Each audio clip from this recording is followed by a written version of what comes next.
ସଂସାର ଆମର ଭାସିଗଲା। ମୋର କେହି ନାହାନ୍ତି ସାହା ଭରସା। ଧାନ ବିଲରେ ଜିଅନ୍ତା ଜଳିଗଲେ ପିପିଲି ସୁନାମୁହିଁ ଗାଁର ଚାଷୀ ଗଜେନ୍ଦ୍ର ସ୍ୱାଇଁ। ନିଜ ବିଲରେ ଲଗାଇଥିବା ପାଳନିଆ ପାଖ ବିଲରେ ପଡ଼ିଥିବା ଧାନ କଚଡ଼ାରେ ଲାଗିଯାଇଥିବା ଦେଖି ନିରୁପାୟ ହୋଇ ନିଜେ ଲିଭାଇବାକୁ ଚେଷ୍ଟା କରିଥିଲେ, ହେଲେ ଆୟତ୍ତ କରିନପାରି ଶେଷରେ ନିଆଁ ଭିତରକୁ ନିଜେ ପଶିଯାଇଥିଲେ, ଯାହାଫଳରେ ନିଆଁରେ ସମ୍ପୂର୍ଣ୍ଣ ପୋଡ଼ି ହୋଇ ତାଙ୍କର ଜୀବନ ଯାଇଛି। ଗଜେନ୍ଦ୍ର ପୋଡ଼ି ହୋଇ ମୃତ୍ୟୁବରଣ କରିବା ଖବର ପ୍ରଚାର ହେବା କ୍ଷଣି ପୁରା ଅଞ୍ଚଳରେ ଶୋକର ଛାୟା ଖେଳିଯାଇଛି।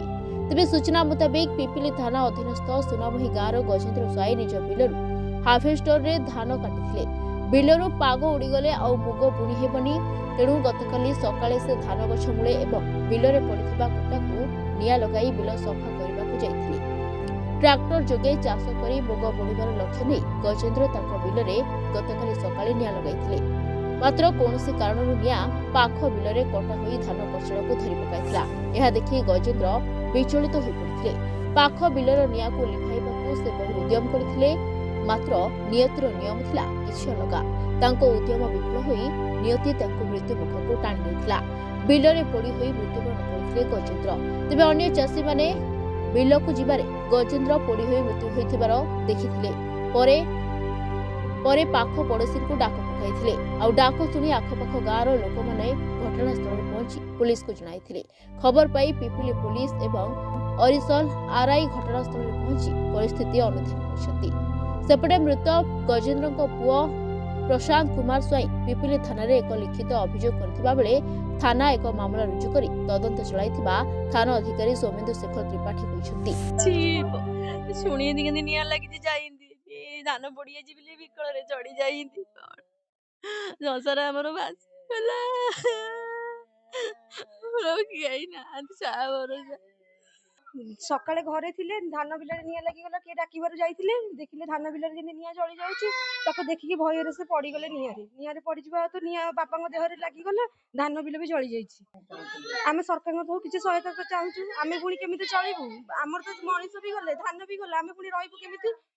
କଣ ହେଇଥିଲା କେମିତି? ଆସିଥିଲେ ନିଆଁ ଲଗାଇବାକୁ ଆସିଥିଲେ କୁଟା, ଧାନ ବିଲ ନିଆଁ ଲାଗିଗଲା, ପଡ଼ି ଜଳିଗଲେ ନିଜେ ଆଉ। କେତେବେଳେ ଆସିଥିଲେ, କୋଉ ସମୟରେ ଘଟଣା ଘଟିଥିଲା? ଏଇ 11ଟା ବେଳେ ଆଉ।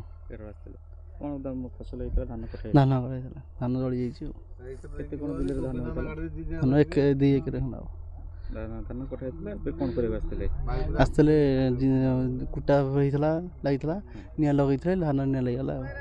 ନିଆଁ ଲାଗି ପରେ କଣ ହଁ କଣ ହେଇଥାନ୍ତା? ତାଙ୍କର ଧାନ କଟା ହେଇଥିଲା ତାଙ୍କ ବିଲରେ। ସେ କୁଟାଟା ନିଆଁ ଲଗେଇକି ମୁଗ ଫୁଗ କି ଫସଲ କରିବା ପାଇଁ ଯୋଜନା ଥିଲା ଆଉ।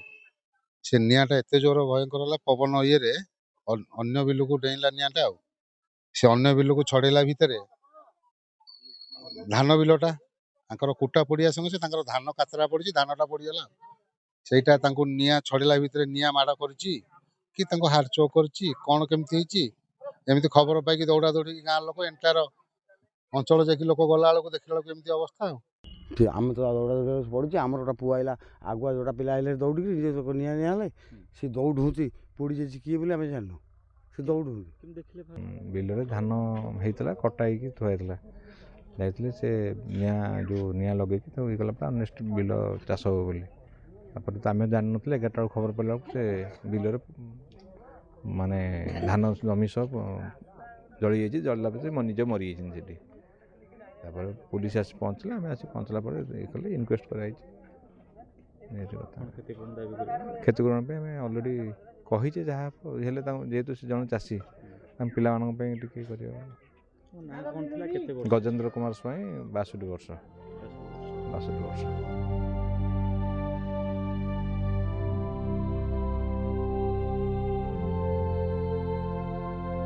ପିପିଲିରୁ ଜୟନ୍ତ କୁମାର ସେଠୀଙ୍କ ରିପୋର୍ଟ, ରିପୋର୍ଟର୍ସ ଟୁଡେ।